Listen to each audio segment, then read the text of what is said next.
Service রোডের ওপর পরপর লাইন দিয়ে দাঁড়িয়ে আছে ডিভিসির ছাই বোঝাই গাড়ি। এবার সেই গাড়িগুলিকে জরিমানা করলেন অন্ডাল ট্রাফিক ওসি প্রবীর পাল। অন্ডাল ট্রাফিক ওসি প্রবীর পাল জানান, অন্ডাল মোড়ে সার্ভিস রোডের ওপর কোনো গাড়ি বেআইনিভাবে পার্কিং করা যাবে না।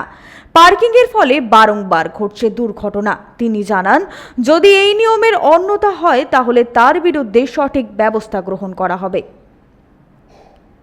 কর্তৃপক্ষ ওরা গাড়িতে বালকারে ছাই লোড করে দিয়ে গাড়িগুলোকে ছেড়ে দিচ্ছে। ওই গাড়িগুলো এখন তো অন্ডাল মোড় দিয়ে ঘুরতে পারবে না, কারণ অন্ডাল মোড়ের প্যাসেজ ছোটো।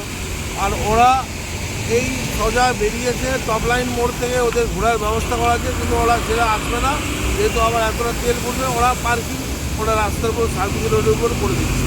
এর আগে কদিন আগে ওখানে একজন মারা গেলেন অ্যাক্সিডেন্টে, বালকার গাড়ি অ্যাক্সিডেন্টেই মারা গেছে। তো আমরা বিভিন্ন যেসব কোম্পানি, এইসব বালকার কোম্পানি যারা ছাই তুলছে ডিভিসি থেকে, তাদের বারবার বলেছি যে আপনারা ছাই গাড়ি নিয়ে আসবেন, ডিভিসির ভিতর ছাই লোড করে আপনারা সঙ্গে সঙ্গে বেরিয়ে যাবেন, কোথাও পার্কিং করবেন না। কিন্তু এরা কোনো কর্ণপাত করছে না। স্থানীয় কিছু অফিস ওখানে খুলে রেখেছে এইসব ব্যবসা, তাদেরও বলা হয়েছে, কিন্তু তারা ওই জোর দেখায়। আর আমার অন্যান্য মোড়ে যারা সিকিউরিটি ডিউটি করে তাদের বারবার করে বলে দিচ্ছি যেন ওই রোডের উপর কোনো গাড়ি না দাঁড়ায়। এবারে কিছু কিছু সময় শুনছে, আজকে যেমন সন্ধ্যাবেলায় আমার ট্রাফিকে যারা সিভিকরা ছিল ওরা বলতে গেল, ওদের উপর চলা হচ্ছে, বেশ করবো, লোকাল গাড়ি আছে, আমরা যাবো না, তো যা পারি করবে। এইরকম বলার পরে আমি আমার পুরো টিম নিয়ে গেছিলাম, ধরেছি। আমরা মোটামুটি আজকে 7টা গাড়ির উপর কেস করেছি, যে প্রপার সেকশনে কেস হয় মোটর ভেহিকলস অ্যাক্টে ইলিগেল পার্কিংয়ের জন্য আমরা করেছি, এবং ভবিষ্যতেও এই রেট চলবে।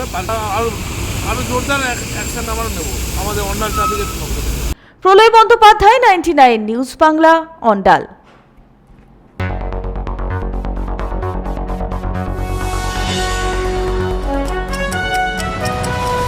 আপনারা দেখছেন 99 নিউজ বাংলা।